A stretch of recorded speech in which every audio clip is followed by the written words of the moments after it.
E aí, galera do primeiro ano, estamos de volta, continuar o nosso trabalho, né? Na última aula a gente viu a aula número 19, tá certo? E hoje a gente vai fazer a continuação. Nós vimos os reinos bárbaro-cristãos e agora a gente vai ver o quê? O islamismo, ou seja, a origem do islamismo. Então tá aqui, primeiro ano, tá? Caderno ângulo número 2, aula 20 e o professor Davidson, tá certo? Então vamos lá, vamos começar aqui. E para começar, a gente logicamente tem que falar de quem? Maomé, Muhammad, né? Ou seja, o profeta, o fundador do islamismo. Então ele nasceu mais ou menos ou provavelmente no ano de 570, certo? Por muitos anos foi comerciante e andou por várias regiões ali na Ásia, ali pelo mar Mediterrâneo, né? Circulando por todas aquelas rotas e conheceu pessoas de todas as religiões, principalmente cristãos e judeus, certo? Então esse contato com essas religiões vai fazer com que ele tenha um arcabouço filosófico, religioso, no momento de formação de toda essa cultura islâmica. Então olha só, quando ele completou 40 anos de idade, houve o quê? A revelação. E o que foi a revelação? Segundo ele, o anjo Gabriel apareceu em sua frente e disse para ele que apenas um Deus existia e que esse Deus era Alá. E o anjo Gabriel disse para ele que ele seria o profeta. E o profeta é aquele responsável por difundir aquela religião, difundir o nome de Alá para todas as pessoas, certo? Então, só existe um Deus para o Maomé, é Alá. Maomé era o profeta.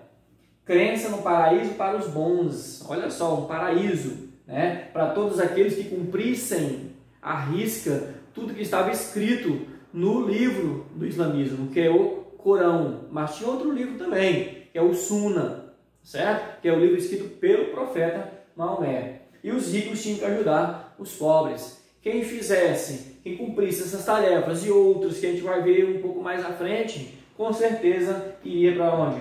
Para o paraíso, tá certo? Então vimos aqui que o Maomé, ele é o fundador do islamismo. Vamos lá ver um pouquinho disso? Em 622, quando Maomé começou na cidade de Meca, com essa história de que o anjo Gabriel chegou para ele e disse que havia apenas um Deus, ele começou a difundir isso aonde? Na cidade de Meca. Tá? Só que naquela região, no mundo árabe, existia o politeísmo, ou seja, a crença em vários deuses. A Maomé chega com essa ideia de que existe apenas um Deus, o pessoal não vai gostar.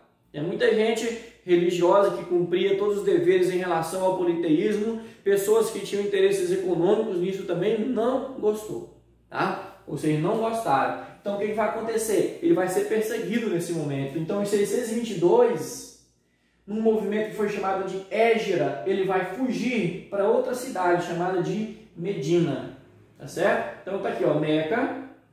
Aqui em 622 ele vai fugir para Medina, porque ele estava sendo perseguido pelas pessoas que acreditavam em vários deuses, tá certo? E esse 622 é o ano zero do calendário islâmico, ou seja, enquanto o calendário cristão estava em 622, o calendário islâmico estava iniciando do zero, tá bom? Nos anos seguintes, Medina teve sucessivas vitórias derrotando Meca. Por quê? O Maomé em Medina, ele vai angariar mentes de muitas pessoas, de centenas de milhares de pessoas, vai formar um exército muito forte e vai voltar para onde? Para Meca. E quando ele volta para Meca, ele toma Meca. E aí sim, Meca vai se tornar o quê? Também islâmica. A força, mas vai, tá certo? Então em Meca existia e existe isso aqui, que é a Kaaba, que é essa caixa. Aqui dentro existiam amuletos, imagens de vários deuses do politeísmo daquela época. Então quando Maomé retorna para Meca, que vem de Medina para Meca, ele vai destruir todos esses outros símbolos e vai ficar apenas o Deus Alá, tá? As menções ao Deus Alá. Então os ídolos da Kaaba que foram destruídos, só restando a pedra negra como símbolo de adoração a quem? A Alá. Em 630, Meca aceitou a liderança do profeta e se converteu ao islamismo. Surgiu uma civilização islâmica com a união dos árabes em torno de sua religião. Mas veja bem, isso vai ser naquela região restrita, não vai haver uma expansão do islamismo. Isso vai ser após a morte de Maomé. E é isso que a gente vai ver já já. Então instala-se em Meca o islamismo oficialmente em 630, tá certo? Então vamos continuar. Como eu falei, para ser um islâmico de verdade, de bem e para ir para o paraíso após a sua morte, ele tem que cumprir as obrigações, que são elas aqui, ó. As obrigações: primeiro, crença em Alá. 2, rezar 5 vezes ao dia, virado para Meca. Tá? 3, doação de esmolas aos pobres. 4, jejuar no Ramadã, que é uma data importante deles. 5, peregrinação a Meca. Tá? Então, se cumprir todos esses 5 requisitos, com certeza, após a morte, o islâmico ele iria para o paraíso. Tá certo? Então, temos aqui umas imagens. Eles agachados com a testa no chão, certo? Rezando, virados para Meca, de qualquer parte do mundo. Aqui de Imperatriz, de São Luís, de São Paulo, de qualquer lugar do mundo, na China, na Índia, quem for islâmico, ele tem que rezar virado para Meca. Aí como é que vai saber para que é o lado? Aí não sei, vai ter que olhar no mapa, né? Para ver para onde é que vai virar a cabeça, mas tem que virar e rezar olhado para Meca, tá certo? Olha só a multidão e aqui um sheik, né? Pobre, lascado. Então vamos lá. Jihad. Tá? Isso aqui vai acontecer quando? Após a morte de Maomé. Tá? Porque quem vai comandar o islamismo depois da morte de Maomé em 632? Aqui, ó, os califas. Os califas. E esses serão os responsáveis pela expansão do islamismo. Como eu falei, Maomé criou o islamismo a partir da revelação do anjo Gabriel, mas esse islamismo ficou restrito ali a poucas regiões, Meca, Medina e alguns outros pontos, muito pequenos. Agora, após a morte de Maomé, em 632, quando os califas assumem o poder do islamismo, aí sim vai começar a expansão. Com a expansão dos árabes, dominaram regiões da Espanha até a Índia, e o islamismo se tornou a religião da maioria desses povos. Tá?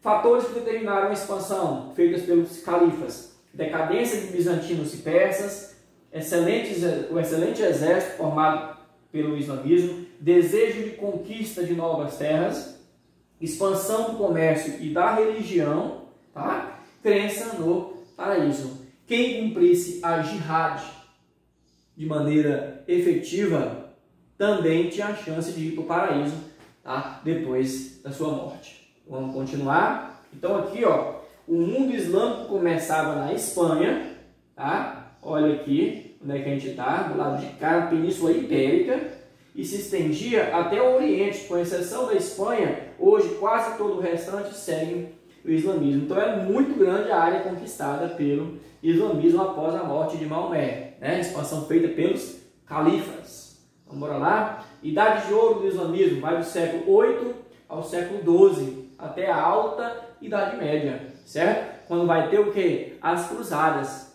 né? Feitas pelos reis, pela Igreja Católica, para combater o islamismo e expulsá-los das terras que ela queria de volta. Então, na cultura, os árabes arrasaram, desenvolvendo estudos avançados em todas as áreas do conhecimento. Né? Se você assistir, por exemplo, o filme O Físico, você vai ver muito bem lá a questão da medicina. Porque enquanto a Idade Média, a Europa Ocidental, né, tinha como medicina aquelas práticas mais místicas, né? Os magos, os curandeiros, a bruxaria, aquelas coisas, lá no mundo islâmico eles estavam fazendo medicina, eles estavam abrindo os corpos, porque no mundo ocidental era proibido abrir os corpos, que era um pecado, que o corpo era pertencente a Deus, então eles não abriram os corpos, certo? E lá no filme O Físico, você vai ver muito bem a história, um filme muito, muito legal mesmo. Ó, com a expansão do Islã, o caldo de culturas né, resultante tornou-se extremamente propício para o desenvolvimento da ciência. Então lá não é um mundo como se passa tanto na mídia até hoje, é um mundo de guerra, um mundo de terrorismo. Tá? Claro que tem uma pequena parcela lá de grupos terroristas, mas nesses territórios, hoje em dia, a ciência é muito avançada. A ciência da medicina, nossa, muito avançada mesmo. Tá certo? Então a idade do ouro do islamismo, século 8 até o século 12, vai até a Idade Média. Tá certo? Então a gente termina aqui o islamismo, né, os pontos principais apenas. Então você vai agora pegar o seu livro-texto, você vai fazer os seus estudos, vai pegar o caderno de exercício, resolver as tarefas que tem lá, né, os exercícios objetivos, discursivos, né, e depois vai no plural e faz também. Né, é assim, tem que ser assim. Você, para pegar o conteúdo, você não apenas assistir a aula, você tem que treinar depois. Tá? Então faça o que você puder. Ferramenta você tem. Tá? O Anglo disponibiliza muitas ferramentas para você estudar, tá certo? Então, até a próxima aula. Valeu!